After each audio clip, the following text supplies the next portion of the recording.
लाचलुचपत विभागाकडून सुधाकर बडगुजर यांना आता 3 दिवसांची मुदत देण्यात आलेली आहे। कागदपत्र मिळवण्यासाठी बडगुजर यांना वेळ हवा असून शुक्रवारी बडगुजर यांची चौकशी होणार आहे।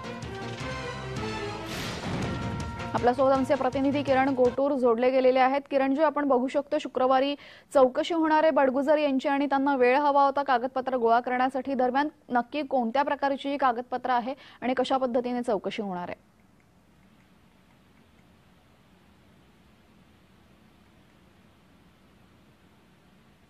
किरण, माझा आवाज आपल्यापर्यंत पोहोचतोय?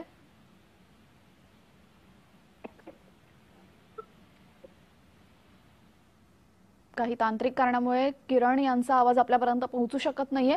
मात्र आता बडगुजर यांच्या चौकशी संदर्भात महत्त्वाची अपडेट समोर आलेली आहे। शुक्रवारी बडगुजर यांची चौकशी होणार आहे। कागदपत्र गोळा करण्यासाठी त्यांना वेळ देण्यात आला होता। 3 दिवसांची मुदत त्यांना देण्यात आली होती आणि आता शुक्रवारी त्यांची चौकशी होणार आहे।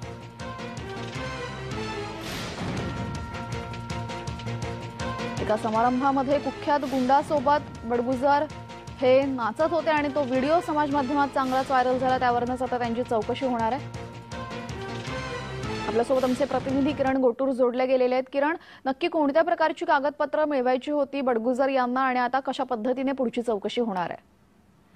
नाशिक लाचलुचपत विभागाकडून ही चौकशी केली जाणार आहे। 2016 मध्ये तत्कालीन महापालिकेचे जे आयुक्त आहेत त्या आयुक्तांनी खरं तर बडगुजर यांच्या विरोधात एक तक्रार केली होती। नगरसेवक असताना आपल्या पदाचा गैरवापर करून आपल्याच कंपनीला काही ठेके दिल्याचा आरोप होता आणि त्या संदर्भात एक पत्र लाचलुचपत विभागाकडे नाशिक मनपा आयुक्तांनी दिलेलं होतं आणि त्या संदर्भात लाचलुचपत विभागाने चौकशी करून त्यामध्ये तथ्य आढळल्यानंतर चौकशीसाठी बडगुजर यांना बोलवलेलं आहे आणि या संदर्भात सरकारवाडा पोलीस ठाण्यामध्ये जे आहे गुन्हा सुद्धा दाखल करण्यात आलेला आहे।